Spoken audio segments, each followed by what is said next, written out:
We really should have narrowed this shit down. Oh, it was so hard. We really should have narrowed it. It was so hard. I'm like, ah. No, somebody was definitely in here. Was Sean in here? Okay. Yeah, we absolutely should have narrowed it. Man, it makes it fun. At least we have a third person coming in. It's Jessica, check this out. Somebody on, I got 4 pages. For Yeah, supporting actress, supporting actor, right? Don't give it away. I'm just gonna read off. Okay. Let's go supporting actress. Okay. Janet Leigh from Psycho, Oprah from Color Purple, Uma Thurman, Pulp Fiction, Jennifer Hudson, Viola Davis from Fences, Melissa McCarthy from Bridesmaids, right? Like one of them, at least one of them, probably all of them are going to be left off of this list of mine. And I really like them. What was the song? Quit Playing Games with My Heart. Oh, before you break it. I'm not even writing that down. That's a key. It's a key. That is a key. But for posterity's sake, you should write it down. No. So, okay. No, I'll write it down. All right. Admittedly. Quit playing games with my heart. Quit playing games. My heart. Before you break. My heart. Quit playing games. I should have known from. There you go. Come on. Quit playing games. Jessica, come on, man. It's like 5 words. I was listening to a new album. I was going to save this for Music Friday, but whatever. I was listening to the new Tate McRae album. And she says blood on her hands, like over and over. And I was listening to it without looking. Like I had my phone in my purse and I was just jamming. I was taking a nice little walk along the river in the beautiful, beautiful sunshine. And I thought she was saying bread on my hands, and I could not figure out why the lyric was bread on my hands. You need to go see an earologist. It's so weird. I have good ears. No, you don't. I just hear things wrong. What's up, everybody? It is Thursday, February 27th. It is going to be a good day. Jessica Benson with you from the Grind City Media Studios in Memphis, Tennessee. CJ Hurt behind the glass. Coming up on today's show, big day of hoops, NFL, and movies. We will get into the Memphis Tigers win over Rice, the dunk of the year, perhaps, in the NBA last night. The Pistons won an 8th straight game. They beat the Celtics by 20. Paul George is pausing his podcasting. All of that, plus we'll dive into some NFL storylines. Combine week, trade season watch. Matthew Stafford and Tom Brady just happened to run into each other in Montana. And then Bennett Doyle is going to join us for the latter half of the show. We are drafting greatest Oscar-nominated performances of all time in honor of it being Oscars week. The only criteria is nominated for best actress and actor, either in a lead or a supporting role. There are a lot of performances to dive into. Then Bennett will stick around. We'll talk movie news, Oscar talk, all that. It is Thursday. You know what we say. Cowabunga. Oh, you're bringing it back.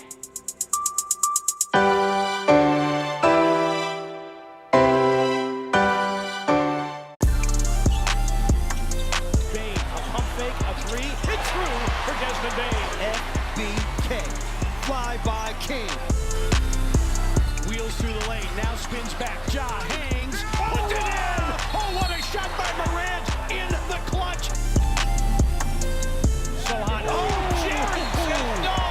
Because he doesn't put on a play, comes up with a monster block.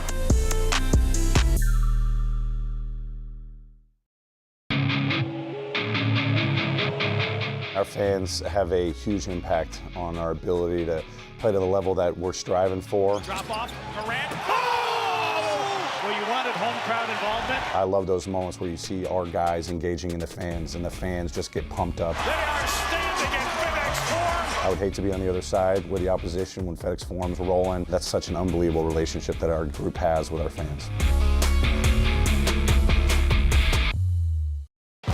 At the National Civil Rights Museum, history moves us forward.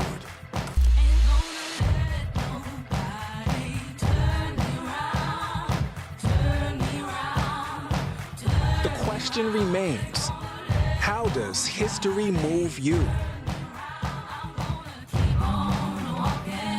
Keep on talking, marching up to freedom land.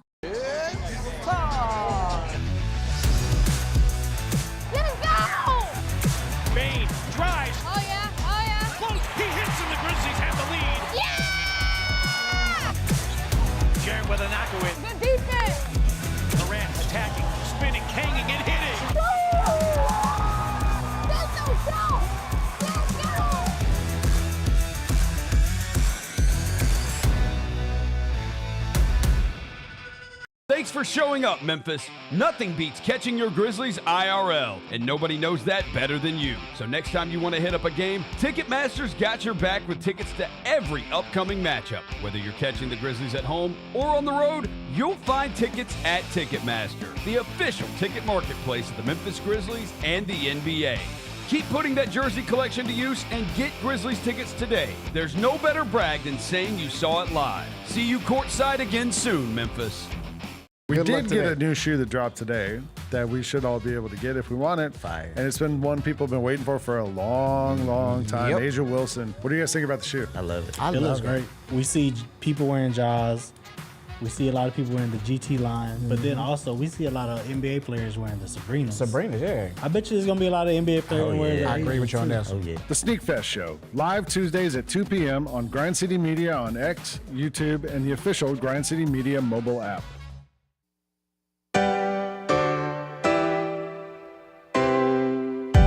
Feels great to feel the sunshine. Gotta own the day like it's all mine. Just got paid in his own time. Been working hard, I've been on the grind. I deserve this feeling, having my way. I've been on this healing. This is my day. The sun's out. Let's have a little fun now. I wanna let it all out. That's what it's all about. Cause I deserve this feeling of having my way. I deserve this healing. This is my day. Grind City Media presents The Jessica Benson Show with CJ Hurt. Live from the Grind City Media Studios on YouTube at Grind City Media and the official Grind City Media app. What's up, everybody? Happy Thursday. Another beautiful day in Memphis, Tennessee. God, it was a beautiful day yesterday. CJ, did you get outside at all? I ride the bus, so yes, I'm outside every day. A nice little trot to the bus. Yeah, every single day I'm outside. I am looking forward to porch sitting this weekend. I have decided, I have allocated a couple of hours on Saturday where I'm going to grab me just a little bit of whiskey. Just a little bit of whiskey. Just a little bit of whiskey. And I'm going to kick it just a tinge. Just a thimble. Just a thimble full of thimble. Just a thimble full of whiskey. And if you believe that, I got a house on the beach I can sell. If you believe that, I'll tell you that Tom Brady and Matthew Stafford accidentally ended up at the same resort in Montana. Sometimes you accidentally show up somewhere intentionally with somebody. I hate when I accidentally intentionally go to a special rich person ski resort in Montana with but accidentally, bump into Matthew. It's me, Tom. You know me, Tom Brady, greatest of all time. Are we hopping into this? How did we? I did not intend to hop into this. No, well, like, how? Just how? How did we find out about this? Who told? That's the other part. If I'm accidentally, intentionally bumping into you, we know, hey, don't say anything. Don't tell anybody about this. And then you accidentally bump into the person. Right. But Tom Brady is known for this type of stuff. Remember, like Tom Brady was supposed to be a Dolphin. Yes. And we just remember how that went. We just bypassed all of that. And it brought down a lot of different people. Was it Flores? It was Flores. Mm-hmm. And Bill Belichick did that on purpose. So he's like, hey, Brian, Brian Daboll gets the job with the Giants. Mm-hmm. And he's like, hey, Flores, congratulations on the job with the Jets. He's like, what? I hadn't applied for anything. I hadn't been fired yet, I don't think. He's like, oh, my bad. Wrong Brian. I sent it to the wrong one. No, you didn't. You did that shit on purpose. Tom Brady was on the yacht with the owner and with owner of the Dolphins and other staff members. Mm-hmm. And they were like, yeah, Tom, come retire from the Bucs. Let them find their quarterback, come out of retirement, and then we can get you. Like, Tom Brady is a master at working this system, dog. I love how this time he went from the yacht and the beautiful blue sparkling ocean. Rich people shit. To a mountain ski resort. Also, Montana's difficult to get to. It's not like you just run into someone in Montana. It's a little bit difficult. I would assume they're at one of the fancy, I don't think that's even an assumption. They are at one of the rich people ski resorts in Montana, and he is the minority owner of the Las Vegas Raiders, and the Las Vegas Raiders need a quarterback. And Diana Rossini reporting yesterday that the two teams most interested in perhaps trading for Matthew Stafford are who?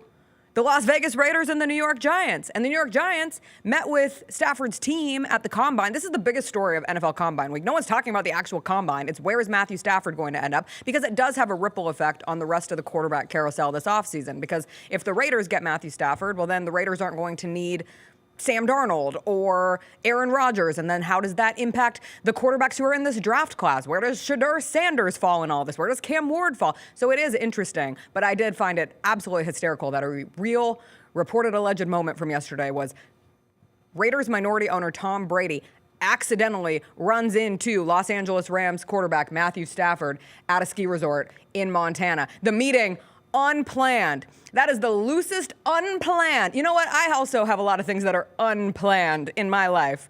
I was unplanned to come into work today, but then I just ended up here. You know, I didn't plan to start talking about this so early in the show. I wanted to talk about life and death.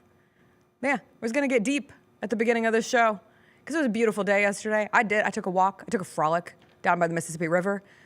It was gorgeous. And then we had 3 celebrity deaths. 3 of them. I woke up this morning to the news that Gene Hackman died. Yes. Gene Hackman, one of our greats, one of our legends. Gene Hackman, prolific 2-time Oscar-winning actor whose career spanned multiple decades, passed away at the age of 95. He was found in his home with his wife and his dog. No foul play is expected, but they are continuing to investigate because you don't know what happens in a situation like that. Doesn't it sound like carbon monoxide poison? That was the first thing my brain went to. Yeah. Obviously, sheer speculation in that. Right. But he's 95 years old, so he lived a long and fruitful life and had so many contributions. Like when I say Gene Hackman, is there a movie that comes first to mind for you? I didn't rock with Gene Hackman. Yeah. But the one that would come to mind would be what's the one with the bad basketball team? Hoosiers. Hoosiers. Yeah, it would be Hoosiers. I'm also I've never seen Hoosiers. Big basketball fan, not a Hoosiers stan, but I can appreciate Gene Hackman's role as the coach in Hoosiers. I always think of him as Lex Luthor in the original Superman. He was also in French Connection. One of my early forays into actually caring about movies was a movie called The Royal Tenenbaums that he was in. But just one of those incredible actors. And that came after the news yesterday that an actress had passed away in Michelle Trachtenberg. This one just took my breath away in the middle of the afternoon. 39 years old, Michelle Trachtenberg. Me and the girlies grew up on Michelle Trachtenberg, who was our Harriet the Spy. She was our ice princess. And then for me personally, she later played Georgina on Gossip Girl and had one of the greatest line deliveries of all time. Children listening, please put your earmuffs on. But you can tell Jesus that the bitch is back. I'm sorry. I say that to my friends all the time. Half of them get it, half of them don't. But again, her death also, no suspicious foul play indicated. However, there were reports that she had a liver transplant and perhaps there were some complications that arose from that. But it just made me so sad. And when I say Harriet the Spy, like I literally grew up on Harriet the Spy. There is a not so indirect correlation of me loving Harriet the Spy as a kid and me sitting here today because I didn't want to be a spy. I wanted to be a journalist, but it all came back to this level of nosiness that Harriet the Spy unapologetically dove into constantly. Like she wanted to know everything about everybody, and she had her little notepad, and I used to have my little notepad, and I would sit in corners in rooms and houses, and I would just write everything that I heard. I was a nightmare child. I would hide as much as I could. Yes, CJ? I think that was the first Nickelodeon movie. Oh. Like I'm pretty sure Harriet the Spy was the first orange cassette tape. I remember her. So when she passes, like, oh, she looks familiar, and my wife and I are talking about it, and it's like, oh, I saw one of the characters from Buffy passed away, and she's like, yeah, you know that's Harriet the Spy. I was like, oh, not Harriet. No, I forgot all about that. That's why she looks so familiar. Also, she was in Pete and Pete, The Adventures of Pete and Pete. She was one of the little Pete's friends. And she was incredible in that. And you know, it gone too soon. It feels like I know Gene Hackman was 95, but that's not how you're supposed to pass away from what just in your sleep, carbon monoxide, allegedly, maybe. but it got everybody. So it's not like Gene was only got the dog, got his wife, who's a world-renowned pianist. So there's something going on there. That's not how you want to die. And again, death is hard for everybody. It is. So R.I.P. to those two. Is there a third one? The third affected our very own NBA community. Oh, did it? Who? NBACentel passed away yesterday. Chris told me I wasn't allowed to make that joke. He said it was insensitive. Yeah, timing, Jessica. And I said, okay, tell that to NBACentel. Tell that to the teams who won it all for NBACentel yesterday. Tell that to the #1 trending topic on Twitter/X in the NBA world. We call it Twitter forever and always. But even the Miami Heat wanted to dedicate their win last night over the Atlanta Hawks to NBACentel. The Atlanta Hawks celebrated that they would no longer have to get Centelled. The Utah Jazz expressed their remorse. What happened to NBACentel? It just disappeared. No. It's gone. No, it's not. It's gone. It's not. It's really, truly gone. Stephen A. Smith, R.I.P. Centel. Orlando Magic, free Centel. Sacramento Kings lit that beam for Centel tonight. Gone, but truly never forgotten. And you might say, Jessica, this is so dumb. Who cares about NBACentel? I hated NBACentel. I did not hate NBACentel. NBACentel made me a better journalist, made me a better person, made me a better purveyor of information because it reminded me of the golden rule that we all forget so often. Never trust anything you see on the internet at face value. How much of a reminder do we need of that in today's terrifying world? And NBACentel gave that to us. From Bill Simmons to Colin Cowherd to everyone in between, no one was safe from getting Centelled. I got Centelled this very week, for at least 20 seconds. I thought Joel Embiid had retired from the NBA. And the thing that Centel did so well is they were just close enough to reality.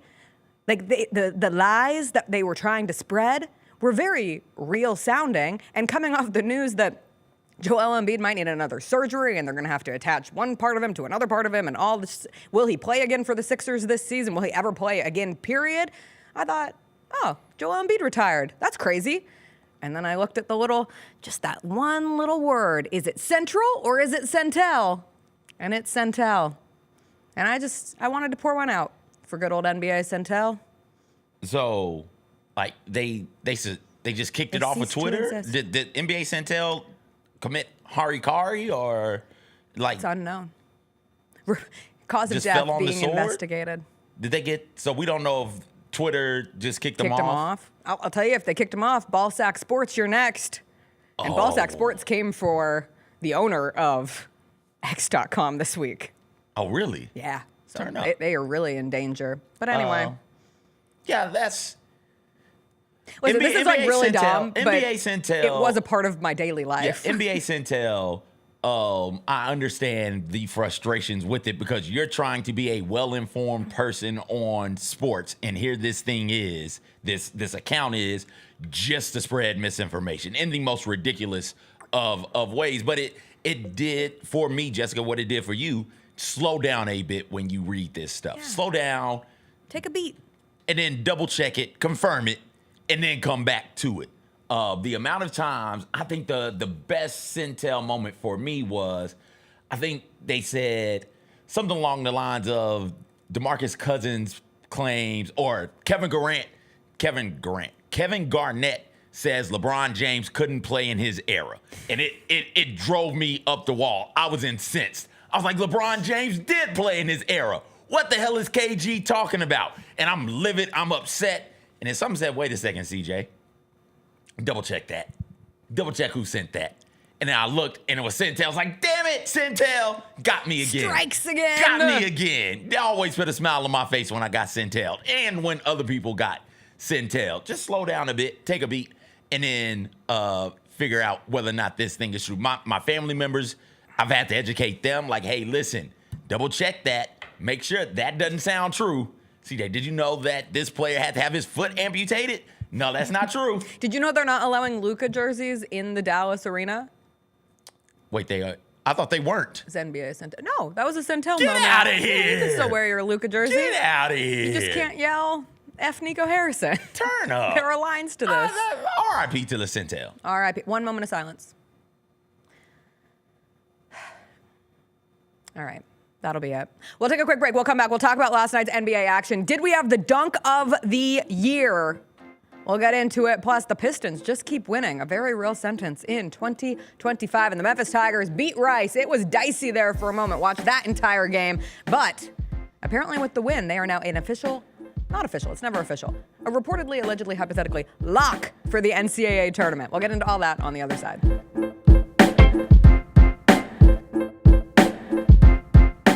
We touched on this earlier, the panel here, about what really has been the mainstay of the Grizzlies, and that's Jaren Jackson Jr. Trip has just been awesome. He's posting guys up. He's stronger than he's ever been. He's physical, and he's scoring all type of ways. Hey, Grizzlies fans, be sure to tune in to Grizzbeat, where the panel and I break down all things Grizzlies and take a look at the rest of the NBA as well. The show is live every Wednesday, 2 p.m. on YouTube at Grind City Media and the official Grind City Media app.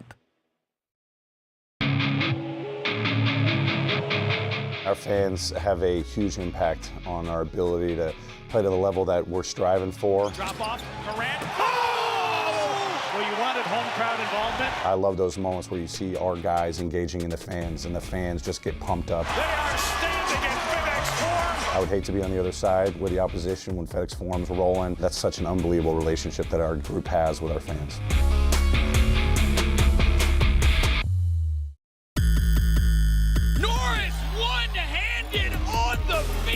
If you go to a hustle game, you're going to see a very fast-paced game. A lot of action, both offensively, defensively. Nice rejection right there. In a great environment at the Landers Center. You could bring family there, kids are running around. Down the lane and one for Zion Poland. And then you're going to see a lot of talented basketball players competing at a high level.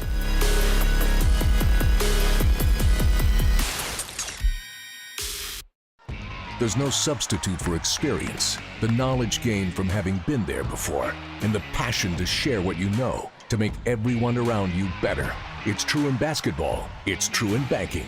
Grizzlies Checking from Pinnacle. Play hard. Bank easy.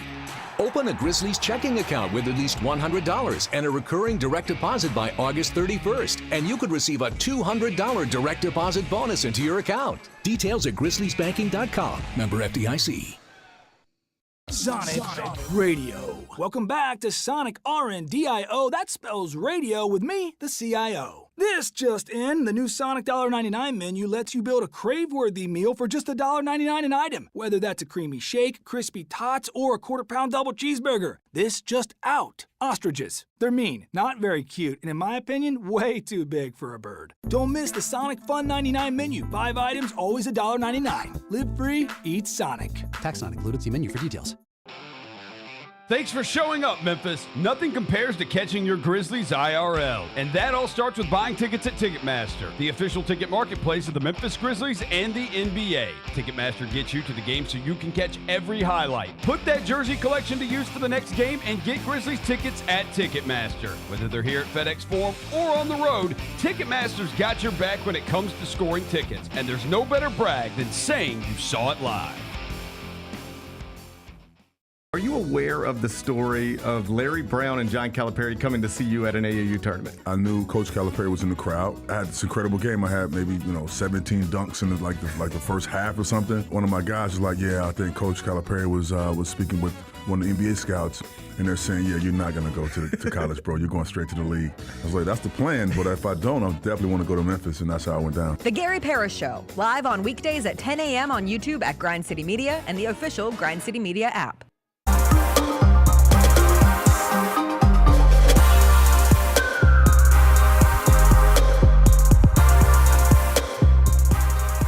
Welcome back. Welcome back. Memphis beat Rice last night here at FedEx Forum. Gave us another fright, a bit of a fright, but ended on what I think was a 12-2 run. It was tied 70-all with less than 40 minutes left in the game, and the final was 84-72. So yes, a 12-2 run. Memphis wins by 12. One of the bracketology services, of which there are many these days, but T3 bracketology gives Memphis the official lock status to get into the NCAA tournament with the win. They still have 3 regular season games left. They still have the AAC tournament ahead, but at least some believe that with last night's win over Rice, no matter what happens from here on out, Memphis should make the tournament. It was dicey there last night against Rice. The story of the game, and I hate when this is the case because it certainly isn't the only thing that happened, but watching it was the refs. It became a constant, it really was. Did you watch the game? No, I believe you. Okay, let me tell you. Because college refs are awful, Horrible. and they will inevitably ruin a game, an important game at some point in time. You know what it made me think of? The game last night, and this is going to sound absolutely disrespectful to Rice, and I do not mean it that way. Rice doesn't even have NIL. So they're going to have trouble growing on the talent side. I think they're really well coached. I think they put together a good game plan. They're playing good basketball. All that to say, watching the refs last night made me think of when you used to play basketball in PE. Not organized basketball, not middle school, high school basketball, just elementary school PE.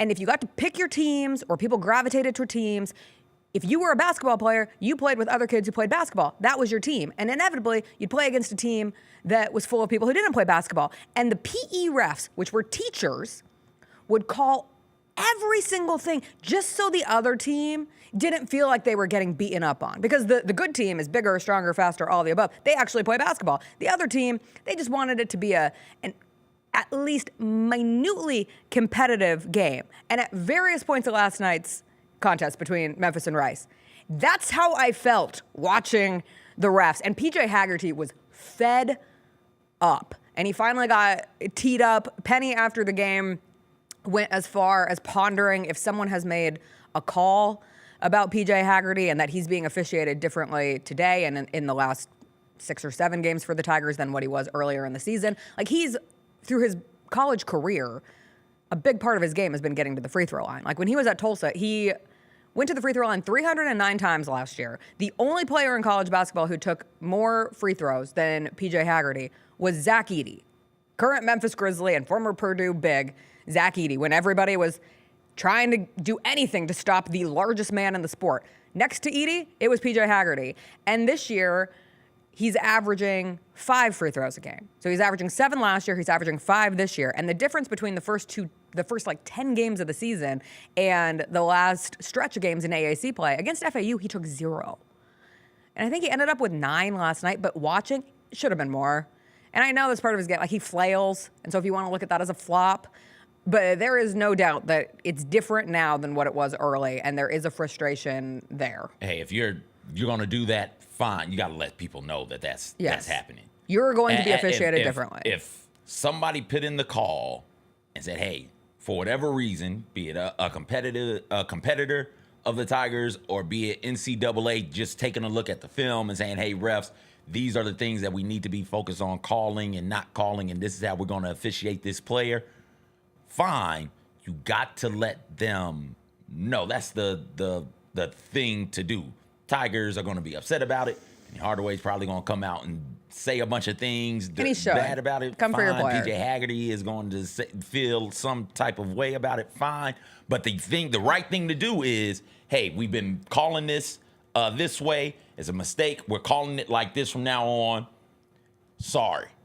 Good luck. Make the adjustments as you need to. Don't just leave everybody out there who has grown, because the season's over now. We've been playing like this and getting these types of calls all season.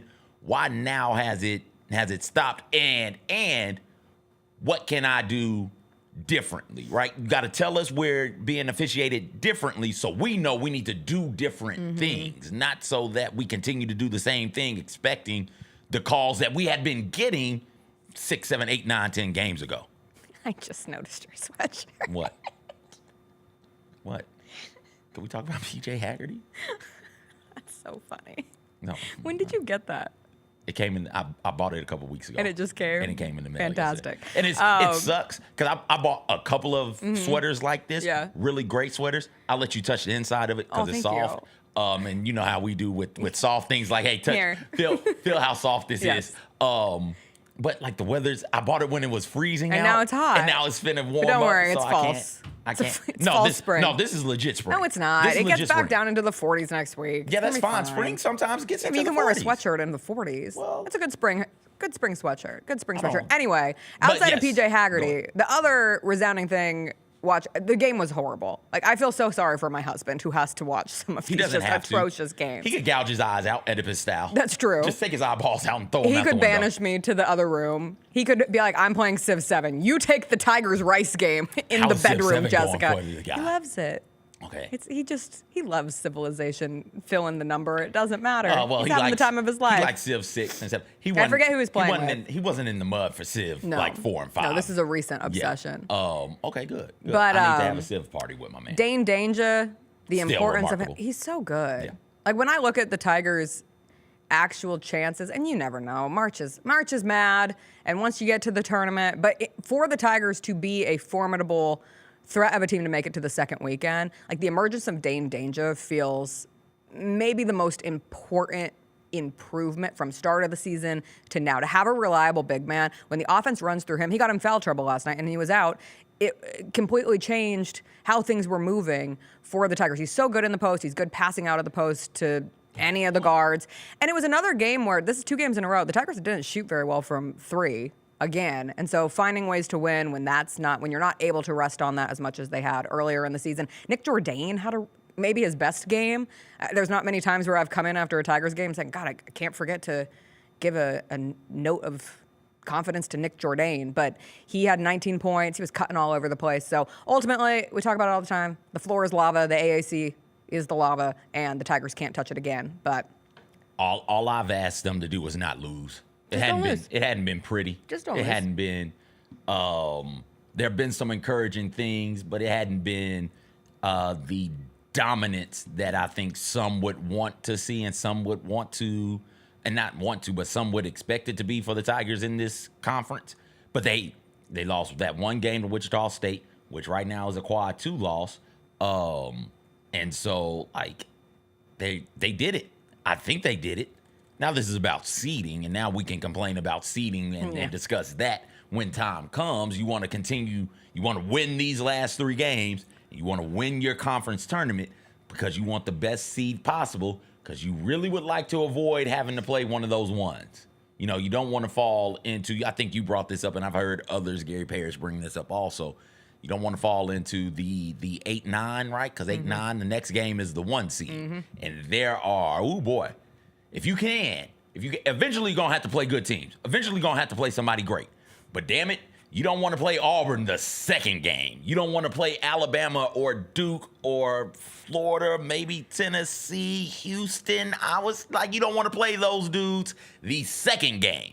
Let's play somebody different than that. So seeding is going to matter, and so the Tigers will need to, for seeding's sake, win out. Did you watch any of the NBA action last night? No, I'm into tennis now. I'm on my Coco Golf. Shout out. Wow. Yeah. So when I got home from tennis, I watched the Sheba Lee's Cup. They fought hard, but shout out to Japan. That Japan team's really good. Japan's just loaded. They're so good. We had a couple big stories come out of the NBA last night, one of which, the Pistons won again. Like, this is no longer just, those plucky Pistons. The Pistons have won 8 straight games. We have an even further way back to go. We talked about how they won 7 games for the first time in a decade. They haven't won 8 straight games by also at least 5+ points for the first time since 2008. And it was the end of 2007 into 2008. But the Detroit Pistons last night beat the Boston Celtics by 20.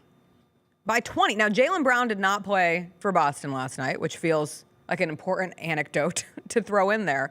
But this Pistons team just keeps winning, and Asur Thompson crossed over Jason Tatum so cleanly in this game. It was like a Looney Tunes stumble for Jason Tatum. Look at him go. I'm sorry, Jason Tatum. Nope. I thought that man was going to touch earth. I thought he was going to touch court. It feels so unfair that there are 2 of them. Between Asur Thompson and his twin, Amon Thompson, in Houston, who's one of the best second half of the season players at the moment. Like, can we get some sort of parent trap? I don't know how this works logistically because there are no parents to be trapped, but that's the only twin movie I can ever think of, and I just want something with the Thompson twins, parent trap style, but the setting is within the NBA. How do we make it work? Other twin movies. There's got to be other. Who are other famous twins? Mary-Kate and Ashley. The Bud Light twins. Oh, yeah. Was that Bud Light? Double mint? And twins. That's what I think of when I think of twins. Double mint twins. Oh, Mary-Kate and Ashley, of course. Yeah. But no, they weren't in Parent Trap. They used Lindsay Lohan twice for Parent Trap. Yeah, there's got to be Tia and Tamara. Yeah. Did they do a movie? What's a movie where? Yeah, Twitches. Where twins switch places. They're Twitches. They switch places in Okay, Twitches, and so, don't they? So one I can't twin remember goes, the plot of Twist. I feel like there's a movie where one twin goes to to take classes while the other twin, who's bad at classes but really popular and twins. likable. I think that's just a. Is that just a trope? No, I think it was like an older party. sister, younger sister who switched places. It's something Wish was a movie on Disney where that happened. And I also do think it's just a trope. Okay. What other twins do we have? We don't have a ton of twins. So Thompson twins, step right up. You are the new pop culture twins of the moment. If you switched them, I'm not even sure which one plays on which team. I just call them this is the Rockets twin and that is the Pistons twin. But That's a good way to put it. If you switch Pistons twin with Rockets twin, how long do you think it would take before we noticed? Well, they have different hair. So they'd have to switch that up. But they had different hair in the Parent Trap, and they just fixed their hair. They changed their hair. That's true. Right? She took the apple. She pierced it. I don't know what their piercing situation is, but I did learn in the Parent Trap, if you put a piece of apple behind your ear, you too can pierce your own ear. And you can learn to eat Oreos with peanut butter. That's the most important lesson I learned from the Parent I've never done Trap. that. I need to do that. I'm going to do that on the porch. Dylan and Cole Sprouse, thank you to the chat. Sweet Life of Zach and Cody. And the Bella twins. And there's another set of twins in the NBA. We forgot about Brooke and Robin Lopez. Oh, of course. Yeah. They're the old twins. Sorry, old twins, move over. We would know There's some new twins in town immediately. Hair changes, but we know immediately. Like, hey, why is Brooke Lopez playing like Robin? And why is Robin playing like Brooke? Something funny is going on. Something's wrong. Did you have twins at school? I had triplets. Did they look drum alike? triplets. No. Okay. All different. Okay. But it was fun to have triplets in your class. I did not have twins. Did you? Yeah. I think at all my schools, there was a pair of twins. And when I got to high school, they would switch classes. And just that was always my dream. Just do it to see if teachers would notice. Damn. And at a certain point, teachers noticed. They just wouldn't say anything because it's like, yo, I don't care. Whatever. I forgot very important twins. Who? Heidi and Heather from Double Teamed, who are based on the real twins in real life who those played in the are WNBA. twins, yes. Real twin basketball. So the W had their twins of the past. We need to get some more sisters playing basketball. It's about time. Sisters? Sisters. Oh, okay. Not sisters. Not sisters. There's enough sisters in the league. We do have a lot of sisters in the league. Need more sisters. But the sisters. There's a ton of sisters. Twins. Sisters in the league. Familial or just categorical.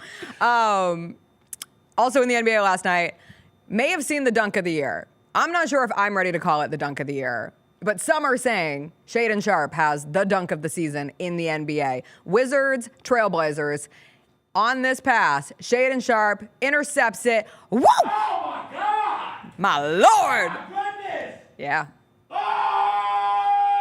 Oh! It's the appropriate reaction. My God! It's a nice dunk. Whoa! Oh my goodness.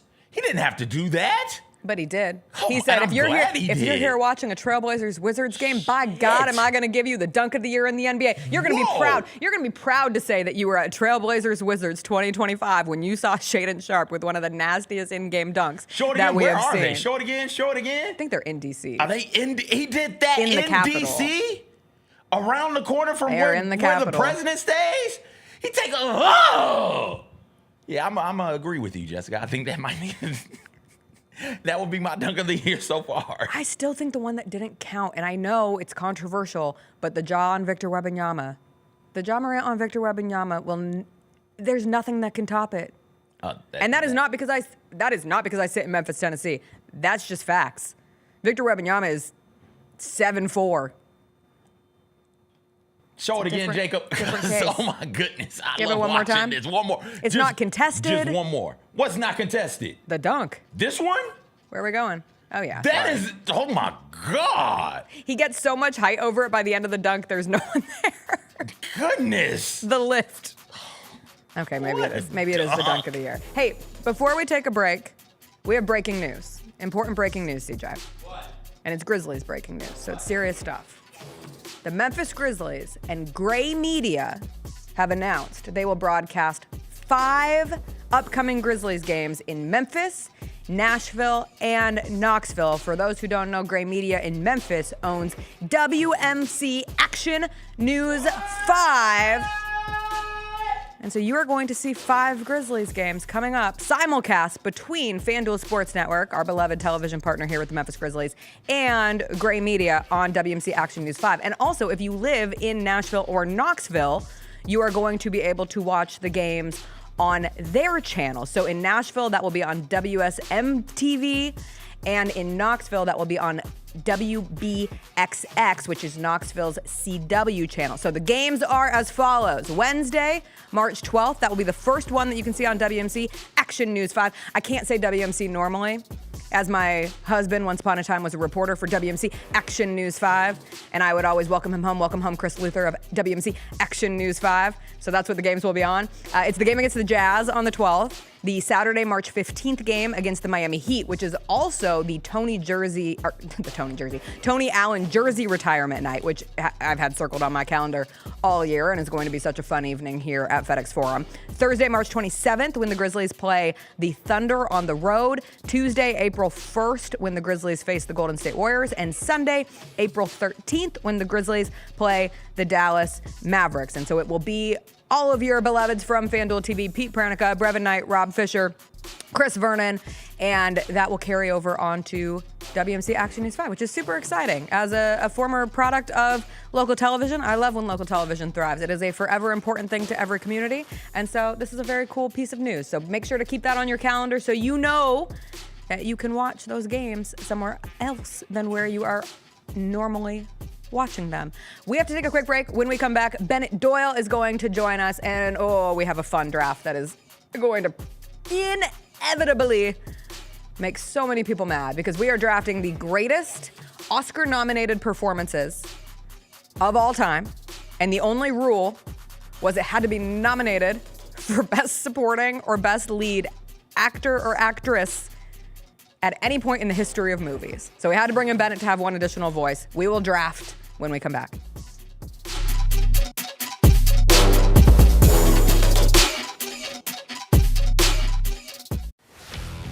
Let's face it, there's a lot of trash talk in basketball, but the great teams let their performance do the talking. Like Ford F-150 with Pro Power on board, a class-exclusive industry-first feature that turns your truck into a mobile generator and leaves the competition speechless. Ford F-150, official truck of the Grizzlies. Greatness starts here at your Mid-South Ford dealer. Class is full-size pickups under 8,500 pounds, GBWR. Our fans have a huge impact on our ability to play to the level that we're striving for. Drop off, Durant. Oh! Well, you wanted home crowd involvement. I love those moments where you see our guys engaging in the fans, and the fans just get pumped up. They are standing in FedEx Forum. I would hate to be on the other side with the opposition when FedEx Forum's rolling. That's such an unbelievable relationship that our group has with our fans. When it's all on the line, you turn to the strong, the stable, the unwavering. To those with a history of raising their performance to meet the moment. It's true in basketball. It's true in banking. Grizzlies Checking from Pinnacle. Play hard, bank easy. Open a Grizzlies checking account with at least $100 and a recurring direct deposit by August 31st, and you could receive a $200 direct deposit bonus into your account. Details at grizzliesbanking.com. Member FDIC. Shinedown. Dance Kid Dance Tour. Live in Memphis. FedEx Forum, Saturday, August 30th. With special guests, Bush and Morgan Wade. Get tickets now at livenation.com. Shinedown, live in concert. For more, visit shinedown.com. Grizzlies fans, dunks, dimes, and no-looks are great on TV, but nothing compares to catching them IRL. And that starts with buying tickets at Ticketmaster, the official ticket marketplace of the Memphis Grizzlies and the NBA. Ticketmaster gets you to the game so you can catch every highlight in person. From seeing your favorite Grizzly stars up close to hearing the squeak of the sneakers on the hardwood. Put that jersey collection to use and get tickets at Ticketmaster. There's no better brag than saying you saw it live. See you courtside, Memphis. They say main event Jey Uso was going to open the show. So they said they're starting to hear rumbles around the plaza level of Jey Uso. They're getting the crowd together to build up the main event Jey Uso entrance. Hey, 15,000 people together yeeting in unison, 5-star.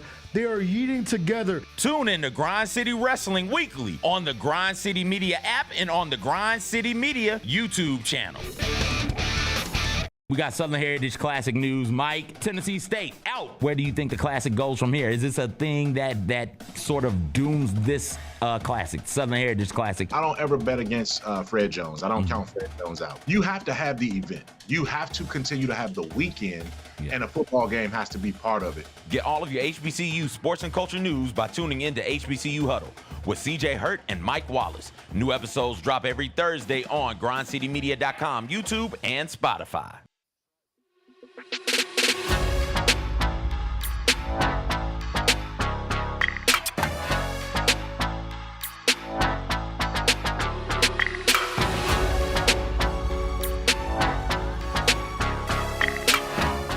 Welcome back. It is a Thursday. It is a draft day, and we had to bring in a special guest for today's draft. It is Bennett Doyle. Let's big go. bet, Bennett, We're big right movie, here. What's Bennett. up, y'all? Yeah, Let's find go. the right camera. I love the Indiana Jones and the Temple of Doom sweatshirt. Oh, yeah, it's movie day, you know? It's movie day. Every day is a movie day if you're Bennett Doyle. You're damn right it is. I was like, we need you in to talk Oscars because the Oscars snuck up on me. They're Sunday. Yes. But then we're also doing a draft that is Oscars related, so Great. I thought I would have you come in. Real quick, before we get into that, we announced before the break that we are going to get 5 Grizzlies games coming up on WMC. You're born and raised in Memphis. Yes. Do you remember watching Grizzlies games on WMC back in the, I think it was like one of the first years of the team here, right? So, 2001, I've actually have been here since the beginning, been a fan since the beginning. I can remember watching on my giant, well, not giant, but it was giant back then, box TV in my room. I think PAX TV was also one of the early carriers.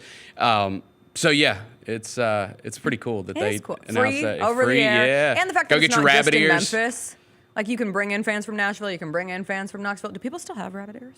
I Are we do. still rabbit ears? I have You rabbit ear? ears. Yeah, HD antenna. Wow. They're like $10. Go get them at like Walgreens, Target. Are they rabbit ears? Like legit? 'Cause the ones I got yeah, are they just- do have the like antenna you can pull out, but you don't really need it. That's just for show. That's one of those things where, because we say that, like, put your rabbit ears away, and we obviously know, and it was because you needed rabbit ears for your televisions growing up to make the cable signal work.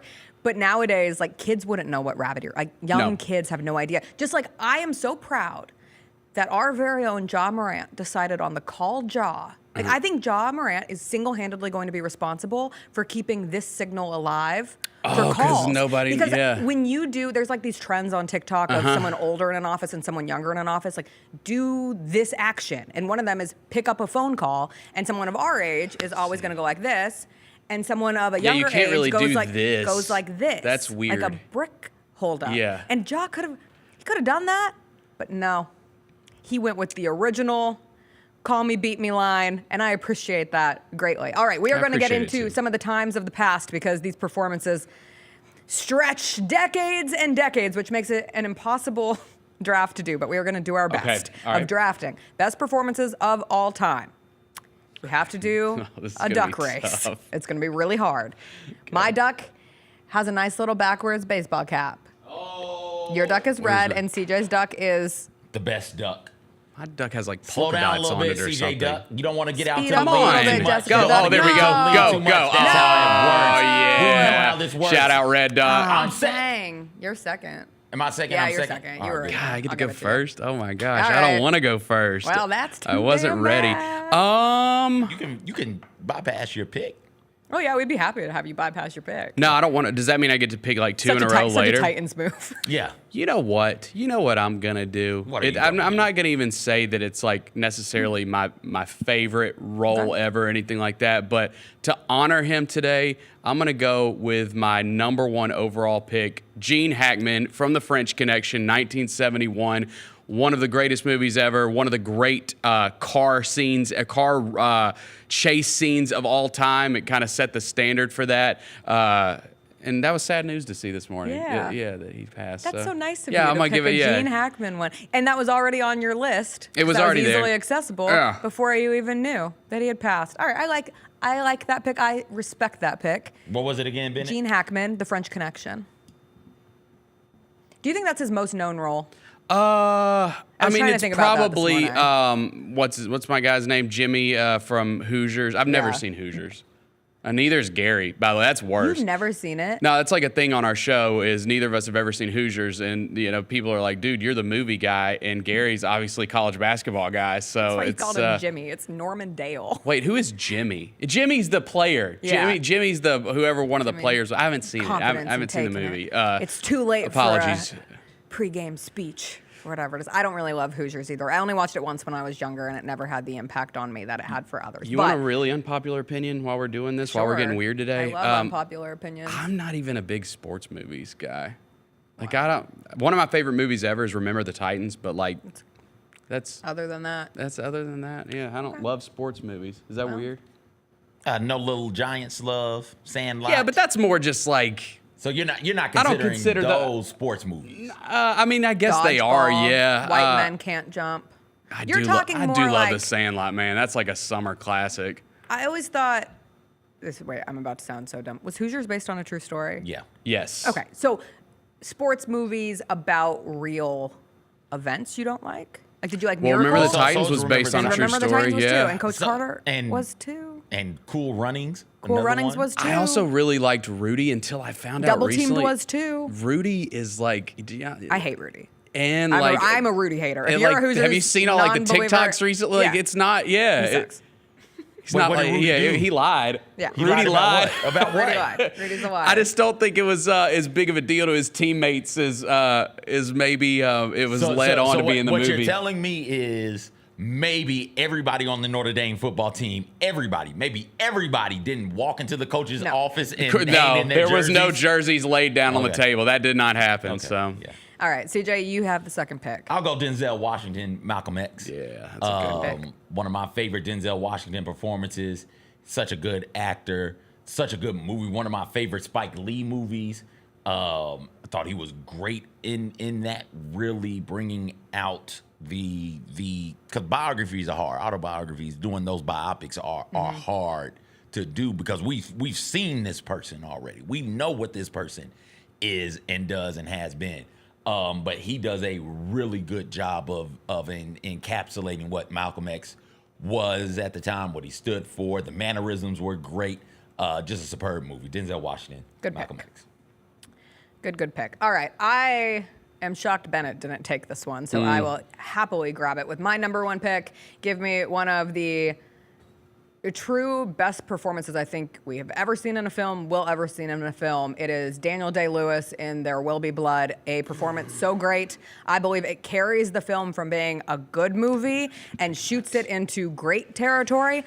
I don't love There Will Be Blood as much as many of my movie-loving cinephiles do. However, I love Daniel Day-Lewis in it, and thus I can put it into the rare air territory of one of the greats of all time. That is when I first really understood Daniel Day-Lewis is a capital M method actor. He is not a partial method actor. He will lose himself in a role, and him as Daniel Plainview is one of the perfect examples of that. You go on, you see what he did with Lincoln, which he would also win an Academy Award for later on. But there's a reason why Timothée Chalamet right now is out here saying he wants to be Daniel Day-Lewis. Like, that was a standard setter, and his performance in There Will Be Blood really set the stage for Daniel Day-Lewis to have that kind of achievement.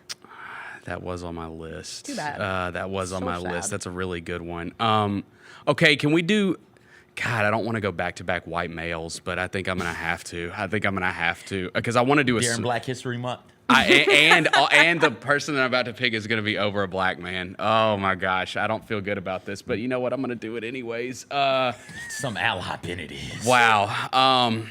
God, it is still Black History Month too. I feel like I shouldn't do this. I have to.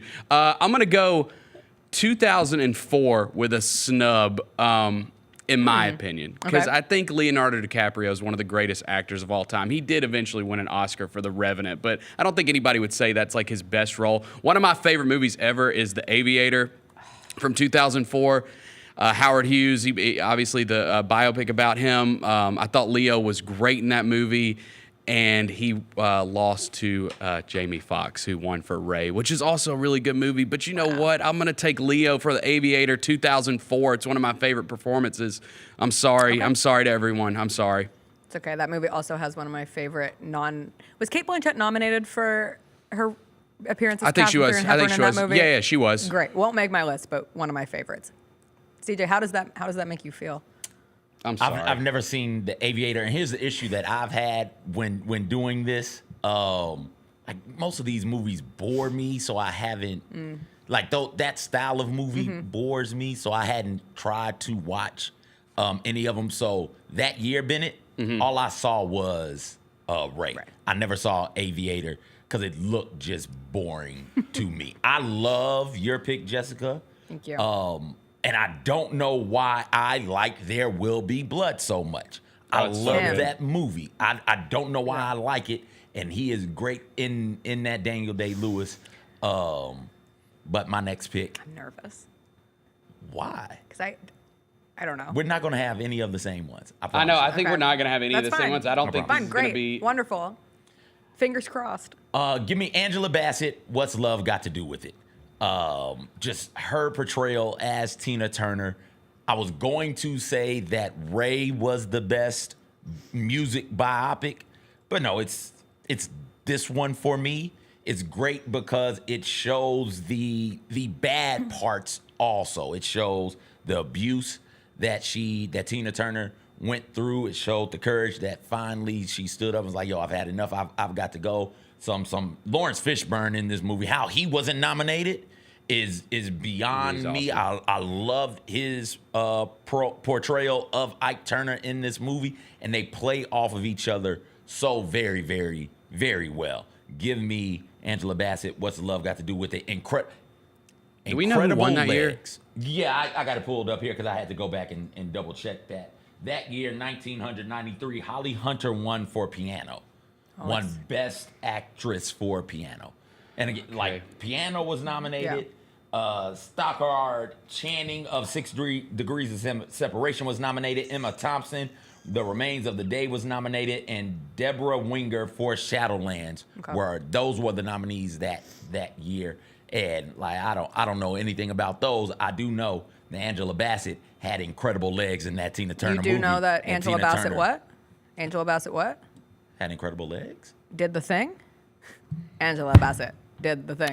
Viola Davis, the Woman King. We're I think at a couple years anniversary of that, and I missed the annual celebration of Angela Bassett did the thing, Viola Davis, the Woman King.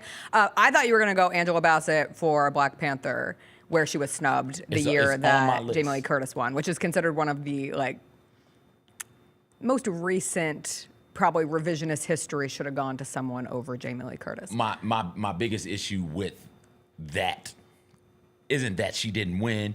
It's that, spoiler alert, they killed her off, right? She is a star in that movie. Yeah. She is the one carrying that movie. And my thought was they would let her carry the Black Panther franchise until they figure some things out. But she's in that new 0 Day show that I haven't watched yet, the De Niro president. She plays the president, the current president. When I found out she was in it, it made me more apt to want to go and watch it because I just enjoy watching her act. Okay, I am excited. My second pick is a supporting actress as well. Give me Monique in Precious. Monique played Precious's mother. Monique runs circles around all the other acting in that movie. No disrespect. It's just a testament to how good Monique is in it. It is a character that is so awful and sad and evil, and yet Monique plays her in a way that you cannot help but at least have smidgens of empathy along the way and feel bad. And then at the end, you're just like, oh, God, she really is the worst. But Monique was just flawless in that movie. And I think it's such a testament to her acting abilities that we don't always immediately go to. Like, one of the greatest performances of all time. And I think it gets so underlooked and it's so unfair because she was tremendous in it. Monique is a tremendous actress, all in all. And so I don't know what weird stuff is going on with her in the industry. I wish everybody would get right. Yes. And by everybody, I mean the industry would get right and acknowledge her for what she is. And that's a very, very special talent. Fat Girls, incredible movie. I forgot about that. Okay, so we can't take the same actors in different roles, right? Like once an actor's taken, they're gone. It's performance. It's performance. Yeah. It's not actor. Okay. That's crazy, though. Okay, because You're crazy. I mean, we just talked about it. Like, I do think that, and I know that she's said a lot about it recently, and you know, people have taken the comments like a certain way, but I do agree. I don't think I'm going to pick it though, because CJ already did. But I just wanted to talk about it. Like, Angela Bassett should have won that Oscar in 2022 because Jamie Lee Curtis is great. Her role from that movie is just that movie just won everything. Everything Everywhere All at Once just won everything that year. I don't think she would have won that because like Black Panther: Wakanda Forever, she is that movie. Like she really is. That movie would not have been good without her in it. I mean, it just wouldn't have. So, yeah, I'm not gonna take since you already took her for another role. I'm not gonna do it. Let me go. Like, since we can double up, I may still take her. Okay, I'm going to go with, this is a supporting actress win, and it's from last year. And this is like one of my favorite recent movies that I don't think got enough love. It is a modern Christmas classic. I'm going with Divine Joy Randolph from The Holdovers in 2023. This is Alexander Payne. He did Sideways. This movie is so good. It did not get enough love last year. It's basically, the premise is, I think it takes place in the mid to late 70s, and these... It's about these kids at a boarding school, and basically it's called The Holdovers because like 5 of them have to stay at the school over Christmas break with this teacher who's played by Paul Giamatti, and he's like this, stick up his ass, alcoholic teacher, and he's watching these kids he has nothing in common with. They're kind of bad seeds. Divine Joy Randolph is she runs the cafeteria at the school, and she stays too. Her son had just passed away. He died, I think, overseas. He was a soldier, and she's just like great in this movie. I mean, she's just this sad character because she's got a sad story, but she's hilarious in the movie at the same time. It's really cool seeing her go from this person who's just, you feel for her, and she's obviously gone through this trauma, to she's making you laugh 2 seconds later. I just thought she was amazing in the role, so I'm going to go with The Holdovers. Y'all should watch that movie. I'm telling you, modern Christmas classic. It's like the only modern Christmas movie that I want to add to my, when I have a kid someday, make sure that The Holdovers is a part of our family Christmas traditions. It's so good. It's great. She's so good in it. Okay, CJ. I didn't know you guys hated Klaus and Jingle Jangle so much. All right. I love Klaus. I like Jingle Jangle. I liked Jingle Jangle too. That was fun. I like them all. I'll have to sit down and watch this one though. The Holdovers, right? Yeah. Yes. Yeah, I'll sit down and watch it. Superhero movies aren't considered artsy, I think, enough. And animated movies don't get me started on that. So whenever one wins for something, I perk up a little bit. Whenever somebody in one wins for something, I perk up even more. Heath Ledger's performance in Dark Knight, one of the best performances, not just in movies, but in superhero movies, right? Like that Joker was incredible. What he did in that role was remarkable. The way he licked his lips, the cadence with which he spoke, the way that he was always making you uncomfortable. Like, you didn't know why you were uncomfortable, but you knew, hey, this dude is legitimately crazy and does not care about anything. Yeah. Or whatever he cares about, we sure as hell doesn't know. The scene that rumor has, I hadn't double checked this, but the one that makes his rounds on my social media feed from time to time is the hospital blow up scene. And here where we go. And he hits the button and nothing happens. And so he's like, that's all improvised. Like, as soon as he hit the button, the hospital behind him was supposed to blow up, and it doesn't. And so he just stays in the character and continues to do it until the button blows up. And then he's like, oh, okay. And then he scurries off. It's just so good. Heath Ledger, Dark Knight, incredible. Good pick. Excellent pick. I am going to do, let me look up what year this was, because Bennett's been good about saying the years, and I have not. But I want to go back the farthest I've gone so far, because people always on our drafts are like, when were these people born? We did our SNL draft. They're like, we got to stop letting young people with Max. I'm like, thanks for calling me young. Appreciate it. But yes, but there are great performances before I was born. And we recently visited one of these on our summer movie series. And I don't think you can have a greatest performances of all time list without giving credit to, give me Marlon Brando playing Don Corleone from The Godfather. He was going to be one of my picks. One of the greatest. Damn it. He made him feel real. It made me feel like this was the embodiment of a real character.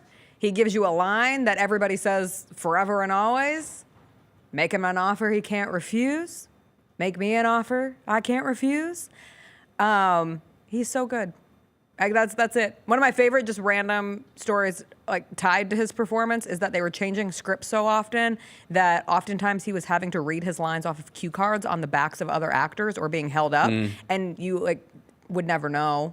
Some people call that as a bad thing because he always got a reputation later on in life that he was not prepared and so he would need cue cards. But this one was because changes were being made so quickly. And sometimes if an actor is reading off of something, I feel like it would take them out of the performance itself. But you would never in a million years think that he wasn't just fully in it to win it within that character. I watched a movie with him, one of his last movies recently, The Island of Dr. Moreau. What a weird film. I've never and heard of that he was movie. very problematic, the filming. Apparently he was a little problematic on the set, but he was old, he was in the later part of his career. Okay. I was thinking about doing Don Corleone as well with Robert De Niro in The Godfather Part 2, but I won't do that. Okay. I won't do that. Let me go with one of the great. We'll do Best Supporting Actor again. A lot of people know this one. One of the great movie villains of all time. Let's go with Javier Bardem, No Country for Old Men. 2007. Yeah, Anton. The first time he comes on the screen, he's got what's that thing that you... Is it a cow gun? Yeah, that you kill the cows with. Don't you put it on there like... Yep, on the forehead. It's a way to... Traumatizing. But I think it's actually... a humane way of killing cows. Okay. I think they don't, it just happens very quickly. Is it a humane way of killing people? If you're a serial killer? I mean, the way that he does it in the movie, I don't think is humane. Okay. It's especially the guy in the shower. Like that was cruel. That was extremely cruel. So yeah, I'm gonna go with him. I mean, I think that when you name movie villains, he's one of the names that would pop up on most people's lists. So I'll go with Javier Bardem. On my list, I have a special place for villains. He's on there. The actress who played Carrie is on there.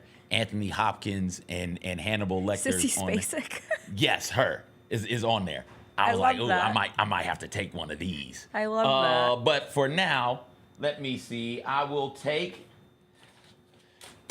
Saw this movie.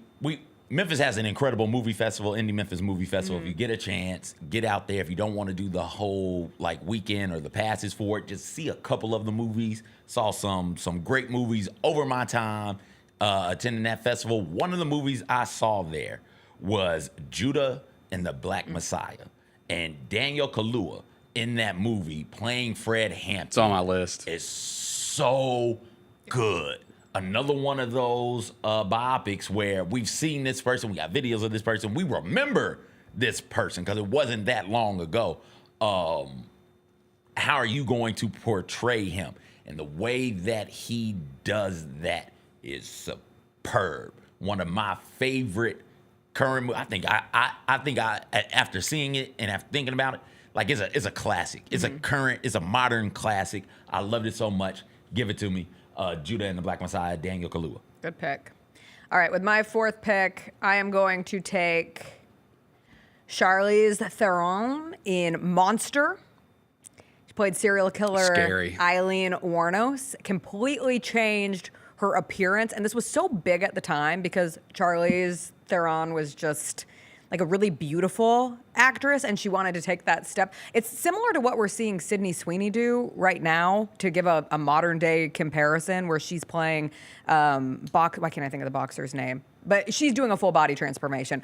Charlize Theron completely deconstructed herself, physically embodied a serial killer, mentally embodied a serial killer, gave a strange humanization to this famous serial killer who I think killed 7 men over the course of it all. But when I think great performances, I remember being young and just so much was made of this woman who was willing to not be pretty for a role. And that is such a part of Hollywood, is those who are great are willing to do the physical side of it along with just the traditional acting, and that role is everything. That movie's I saw that movie way too young. Okay. God, y'all got good list. I feel like I gotta go best. I gotta go with a best actress pick here, because I haven't done that yet. I've done every other category. Let me do. Okay, so by the way, Eric said in the chat he thought I was going to pick J.K. Simmons for Whiplash. It is on my list. I'm not going to pick it now. I'm not going to pick it now. I'm also not going to pick it now, but it is on my list. Okay, let me go. So I could go a couple ways here. Kathy Bates from Misery. Y'all know I love horror movies. I'm not going to do it. I'm not going to do it. Kathy Bates. But that's one that stood out. Obviously, White Station Pride. Jodie Foster, Silence of the Station in there. White Station Pride. Golly. Yeah, careful. Jodie Foster, Silence of the Lambs. I mean, that's one of the only horror. It is the only horror movie to ever win Best Picture, so that's cool. And she's from Memphis in the movie, right? And Clarice from Memphis. Yeah. But I'm gonna go a little off the. I'm gonna go with someone who I think was snubbed. Is she from Memphis, or do they just end up in Memphis? I don't remember. Maybe they end up in Memphis. Through Memphis. I know. I feel like they got somebody in. I feel like Hannibal. Are we talking about Silence of the Lambs? Yeah. Like I feel like they got Hannibal in the cage in Memphis, and then like he breaks out. He escapes from the from the holding cell in Memphis. Yeah. Okay, so this is one of my favorite. 201. This is one of my favorite movie franchises ever. This I don't think many people would consider this a snub, but damn it, I do. Okay. 1986.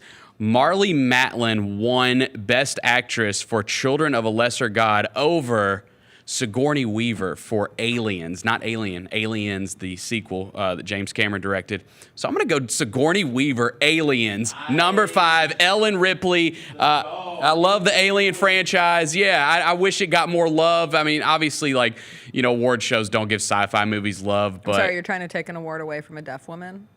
Is Marlee deaf? Yeah. Well, then she's not going to hear me say this. Actress I'm just kidding. I kid. Ableist Bennett over here. I kid. When is the Deaf People's Month? Sigourney Weaver, Aliens, 1986. I do love that performance, and it is one of those where you look back and it's like, oh, it's the year I was born. It's just a special place in my heart. Okay. CJ, your final pick is? This is impossible, but my final pick is going to be Jennifer Hudson, Dreamgirls.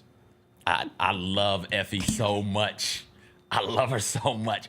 And when I was cleaning theaters at the time, so this had to be like 03, 04, 05, because that was my prime theater cleaning day. Shout out Regal Hollywood 27, Nashville, Tennessee. And I would be outside of the theater cleaning the hall, as ushers do, and would just hear people in the theater erupt in applause every single time the movie hit a certain point. So I got curious and figured it out. You got the sheet of paper on your hip. You know when the theaters start, when the movie starts, when it ends, and you can kind of gauge it, right? So I was like, okay, like 55 minutes into this movie, people start clapping for some damn reason. I want to go in and see it. We were told you can't stand in the theater to watch movies because that's what we would do. We were kids. We would just watch the movie. Don't do that. But walk in there, do checks, be seen because somebody may need some help. Cool. So I go in there, and she is doing the "and I am telling you." And when I get chills talking about it, it's watching it. My cold dead heart warmed up and tears fell from my eyes. It is incredible when she gets to wailing at the end and you're gonna love me. Oh my goodness. Oh, and I was clapping also. I was like, my gosh, this is incredible. What a movie. That's great. But give me Jennifer Hudson. My American Idol. I love her. Absolutely a top 200 singer. Is it her show that they do the walk-ins? Yes, the Jennifer Hudson walk-ins. So good. I watch it every day. I love them so much. Yes. And Jennifer Hudson is also the only reason you should ever watch the Cats movie, because for similar ways of I'm telling you that I'm not going, when Jennifer Hudson sings Memory from Cats, it's also, she's just one of those people who she sings and you get goosebumps. Like if she sings a epic song, she does it well, and she's so good in that movie. It's really funny that you took her, CJ, because you actually opened the door for me to take the pick that I really want to take, but that is involved in it because one of my biggest annoyances in Oscars history is that Jennifer Hudson was not nominated for Best Actress for Dreamgirls. Effie is the star of Dreamgirls, period. It bugged me that it was supporting actress. On the flip side that year, there was an actress nominated for Best Actress who lost, who I think if Jennifer Hudson in this universe is up for Best Actress and should have been the clear winner. This actress should have been in Supporting Actress and should have been the clear winner. And it is Meryl Streep, who does not win for this role. Someone took but her. it is Meryl Streep. Is it Devil Wears Prada? For Devil Wears Prada. And my God, you're going to sit there and you're going to say, what is this lady talking? No. You go back, you watch The Devil Wears Prada. It's not like it's some masterpiece of a movie. It didn't even age. It was a thing of its time. But Meryl Streep, as Miranda Priestley, saying, that's all. And every line that she delivers is perfect. Meryl Streep, 3-time Academy Award winner, should have 4. Was she great in Sophie's Choice? Yes. Was she great in Kramer? Yes, absolutely. But her what about the pinnacle, Iron Lady? Was she great in I didn't the see. Iron I Lady? never saw it. It was fine. I found that had a movie dog rather named boring. Thatcher. But if someone's going to play Margaret Thatcher, I guess, God bless, it's going to be American Meryl Streep. But Miranda Priestley is one of the best characters ever written for film. And the fact that it gets no award love, and when we talk about these things, it's seen as too frivolous. Just like you get mad that Marvel movies and superhero movies don't always get the love that they deserve. The kind of like rom-com is never going to be seen. The fact that it even had nominations that year is wild. What year was that? 2004. And I forget who won Best Actress because it makes me mad every time I look It was at Hilary Swank. Yeah, no, I don't care. Is that $1 Million Wait, Baby? no, this wasn't 2004. Hang on. It wasn't 2004. Was it 05? It would have been when was that nominated? When was Devil Wears Prada nominated? Oh, it was 2006. Helen Mirren won for the Queen. She's a dame. I get it. But like we've had queens. We've never had Miranda Priestley. We've never had a woman who wanted the first copy of Harry Potter before it came out. That's on my list. She was on my list because Meryl. So good. You got to have a Meryl. One that I wanted to give some love, but I couldn't fit it on the list. This was more recent too. I still would have given Austin Butler Best Actor over Brendan Fraser for Elvis. Wow. Yeah, I would have. I mean, the Whale was. I care more about is the movie good. And I didn't think The Whale was that good. If the movie's not good enough, the performance has to literally transcend the film. And I agree with that. When you could see the sadness, just like we talked about the sadness in Angela Bassett's face when she lost, you could see the sadness in Austin Butler. I mean, we rallied behind that movie. It's Memphis, man. Like, yeah, he should have won. That was a good one. Any on your list, CJ, that didn't get taken? That we didn't get taken, that we didn't talk about. You brought up the rom-com thing and how we don't take it seriously like superhero movies. Like the fact Chadwick Boseman, I don't believe was nominated for Black Panther Best Actor. Like, okay, don't get me started. Melissa McCarthy in Bridesmaids, supporting actress. Really, really good. Viola Davis in Fences. Oprah, we Color should have gotten Purple. by. Samuel Jackson in Pulp Fiction. Yeah. James Cromwell in Babe, a children's movie. I always tell you about Babe. Academy Award nominated Best Babe. Picture Babe. Incredible job. Did Babe win that year? No, it was Okay. nominated. I Probably was at a should party have. one night where like it became a game of telephone where my friend thought that Babe had won Best Picture. Yeah. And so next thing you know, the whole party's talking about Babe. And it's like, did you know Babe won Best Picture? Did you know Babe won Best Picture? And then we finally went and looked. It was nominated Yeah. for Best Picture. It's wild that it was even nominated. One of my favorite movie like trivia thing is George Miller, who did all the Mad Max movies, like which are obviously super wild, also directed Babe, Pig in the City. Like how random is that? That's so funny. Yeah. All right, my others, of course, Wait, share I'm not- from. Oh, I'm sorry. Jessica, I have notes on I didn't know these. we got to go My through our bad. notes. I Yeah, didn't I've got know all notes on this. these. We have one more break we have to No, take we'll on take this it at game. the end. Okay, great. I'm the producer here. I'll tell you. I love when CJ lets us go against the rules. He's always such a stickler. That is me as the most right As person, the most right person on on the GCM. show, you keep us on track Didn't all the know that I was time. at Bennett, did you? Michael Clark Duncan, Green Mile. Yeah, man. Rest in peace. Haley Joel Osment, Child, Sixth Sense. Sixth I See Sense. Dead People. Incredible in that movie. Robert Downey Jr., Tropic Thunder. I had that on my list. That's some good stuff. Would have never had a chance. Diana Ross playing Billie Holiday and Lady Sings the Blues. What's Paige's name now? Juno. Is it Ellen Page. No, Elliot Page. Elliot Page. Is it Elliot? Yes. Okay. It's still Elliot Page. It's Elliot. It was Ellen. Okay, so Elliot Page in Juno. Love that movie. He was incredible in it. Celie, Whoopi Goldberg, Color Purple.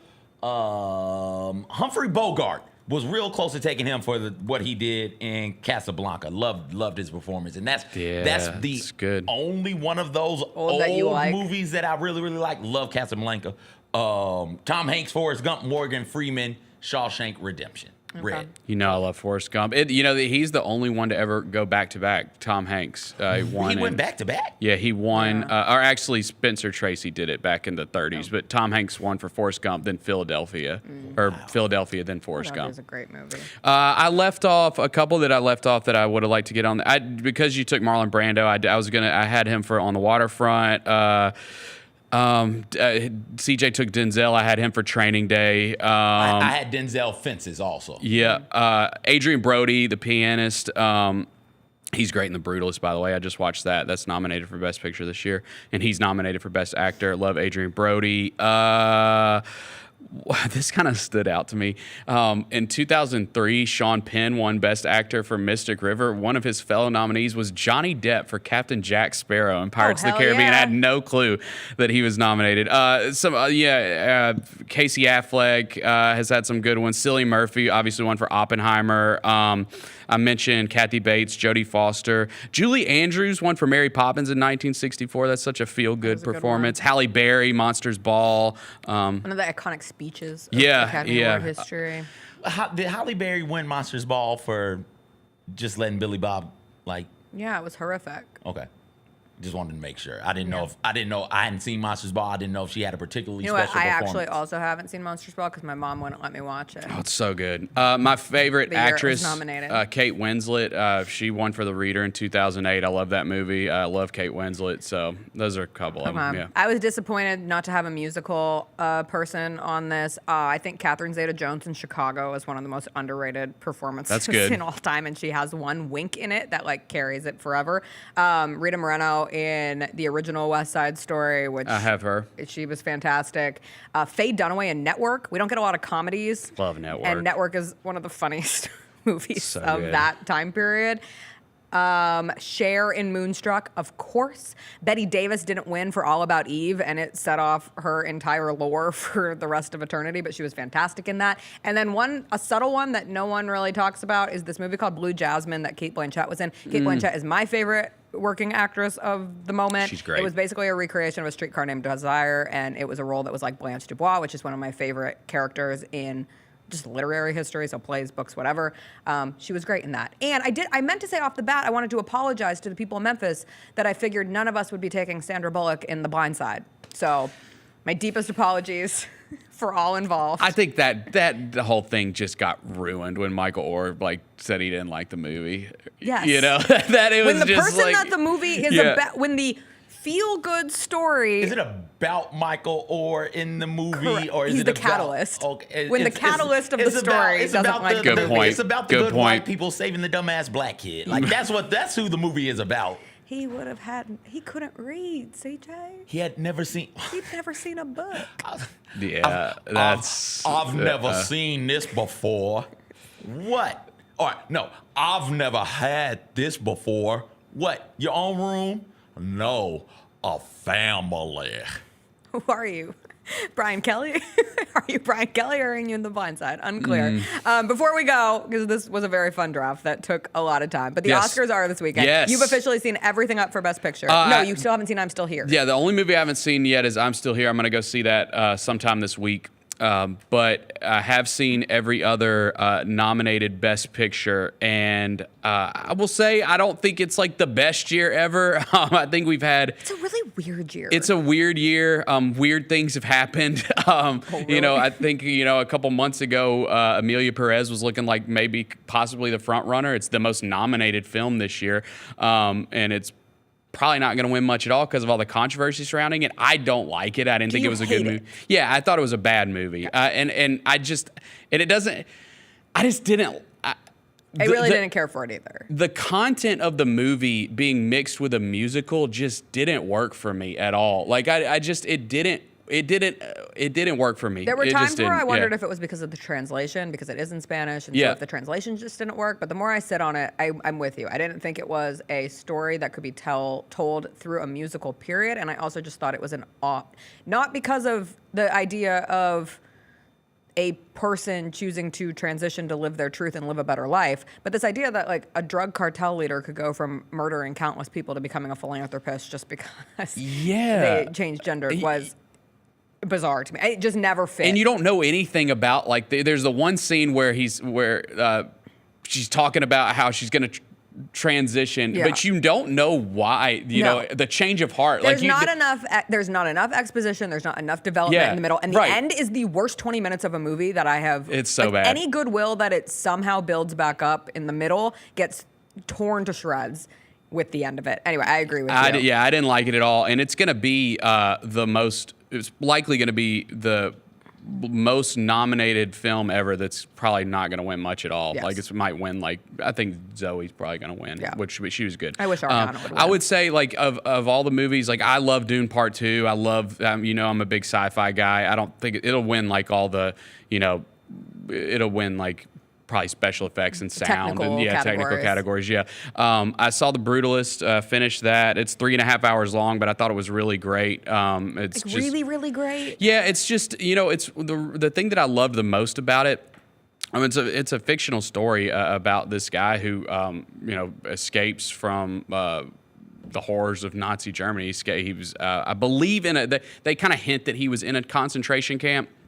Comes to America, he's an architect, and he gets hired by this rich guy to build him this massive library. But really, the story's just about, in a way, it's kind of like the history of America and like in Pennsylvania. It's like a smaller town, Pennsylvania, outside of Philadelphia. But the thing that I thought was cool about it is when you see pictures from like, and this spans decades, but when you see pictures from like the 30s, 40s, and 50s, like sometimes you see a movie that's based in that time period and it doesn't look like it would look in a picture. If you see, you see pictures from that time period, then you watch that movie, you're like, I bet that's what that makes sense. That's what it looked like. So I thought that was good. I thought Conclave was boring. I liked Complete Unknown. Timothy. I liked it too. I hope Timothy wins. I hope he wins too. I really do. I hope he wins too. He's campaigned his ass off for Adrian this. Brody's won before, and I thought I never think is a reason why someone shouldn't win, but in this case, I don't mind if it is. He was really good in The Brutalist. I still would give it to Timothy. Honora is great. I think it's probably the front runner. Okay, but how wild is it going to be? Because as people who love movies. Not everybody goes all in on the Oscars. Not everybody watches every movie nominated for Oscars. Sometimes they just wait and see what wins Best Picture. What wins, and then they'll go watch that. Can you imagine, like, just a random person, middle America human, sees Anora wins Best Picture, rents it one night to watch with the family, and that don't first watch it with your scene pops family. up. Yeah, don't watch it with your family. Like, I just don't.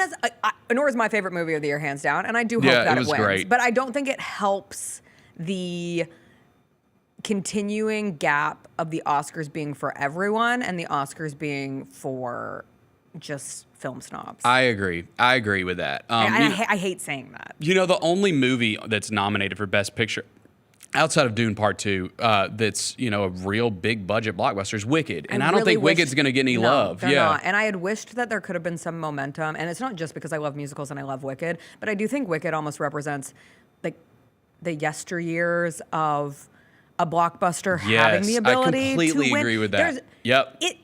In a year where there is not categorically controversy, a Best Picture, why this couldn't have been the year for that doesn't make a whole lot of sense. It's just, I'm with you. It's a musical. It's Sound of Music. Like, it's just a feel-good movie. Which also has a deep message. Yeah, it's got a deep message. That's right. You know, it's based on, obviously, a super famous Broadway show. I'm with you. Like, I thought it's not going to, but I did think a couple months ago, I was like, this could win. Like, this has a chance to win it because it's universally liked, and I think, you know, a ton of people saw it, but I don't think it's going to. I would be really happy if that actually shocked and won. It won't, but thrilled. That would be cool. I mean, if I could tell anybody to watch, if you're trying to fit in any of these movies before the Oscars on Sunday, I would say Anora.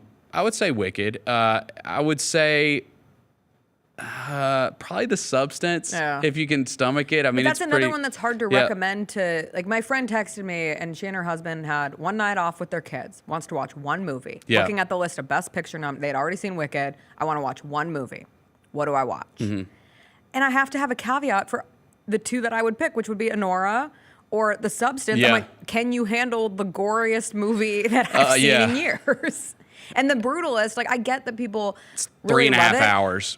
And that just goes back to my original point of it's really difficult to tell the but the average American, hey, the best movie of the year is 3.5 hours. Go watch it. And it's not Titanic. Right. Like, it's not James Cameron. You don't recommend. have Leonardo DiCaprio and Kate Winslet falling all over each other and Celine Dion singing My Heart Will Go On. This isn't what it was. I really liked A Complete Unknown. I thought Conclave was boring. I'm sorry. I liked it, but it was okay. I don't think it's the best picture. No, it's not the best picture. Most underrated movie of the year by far is Nickel Boys. It's not going to win much, completely but agree. People need to see that movie. That's another one. That's the one I should tell people when they ask which of the 10 to watch. Which is such a testament to the awards being like such a weird spot. Because that is the one I would tell people to watch. Yeah, Nickel Boys. It's great. It's fantastic, and it's one of those everybody should watch it kind of feelings. Yeah. All right, well, we'll be back and we'll see what ends up winning. I'm excited. I love it. I watch it every year. I always go see all the Best Picture nominees, so I'm fired up for the show. It's going to be fun. Will I find time to watch the 3.5-hour Brutalist before Sunday? No, because the Grizzlies have a back-to-back Friday, Saturday, and I'm not watching a 3.5-hour movie on a Thursday. Bennett, thanks for joining us. Thanks for having me. CJ, great draft, great sweatshirt, great vibe. Thanks for keeping us on track. We will see you tomorrow. It will be a Grizzlies game day. Grizzlies Knicks, tomorrow's a big one. The New York Knicks come into town. They can't beat anyone good. The Grizzlies are good. So we'll see if the Grizzlies continue that narrative. We'll be here to wrap up the week. We'll see you then. Bye. I asked the chat about the combine events I'd be good at. Yeah, what do you got? Drug test, 40%. I'm glad to know. Like, they don't think I'm smart and they don't think I'm athletic, but they know I don't do drugs.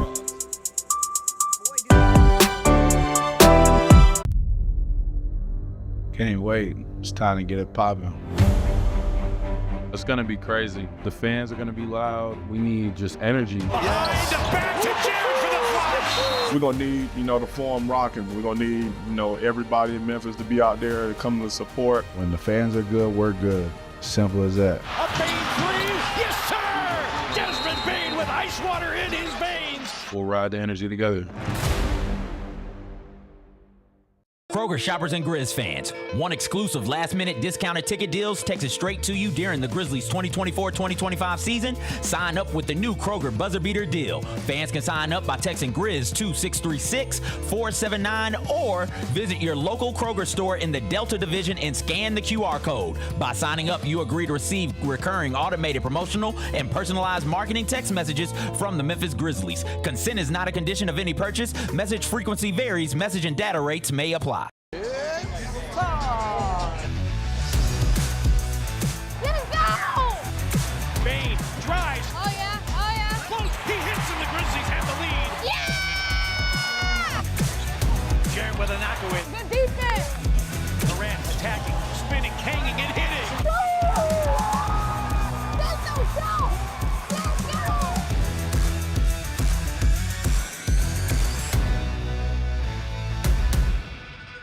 Thanks for showing up, Memphis. Nothing beats catching your Grizzlies IRL, and nobody knows that better than you. So next time you want to hit up a game, Ticketmaster's got your back with tickets to every upcoming matchup. Whether you're catching the Grizzlies at home or on the road, you'll find tickets at Ticketmaster, the official ticket marketplace of the Memphis Grizzlies and the NBA.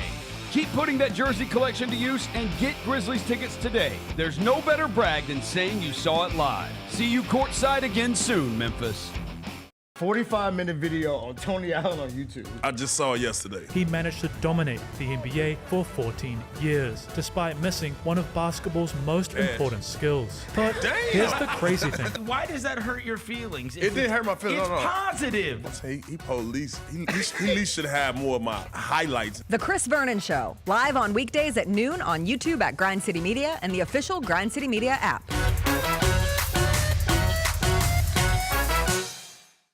Grizz Nation gets set for tip-off 1 hour before every Grizzlies home game with the warm-up show. Get the latest news, notes, and analysis live from courtside at FedEx Forum. This team is doing everything that Taylor Jenkins and his coaching staff envisioned it could do. Join me, Lang Whitaker, along with Michael Wallace, Jessica Benson, and other personalities from Grind City Media, Memphis, and around the NBA. 1 hour before every home game, live at Grind City Media on X, YouTube, and the official Grind City Media mobile app.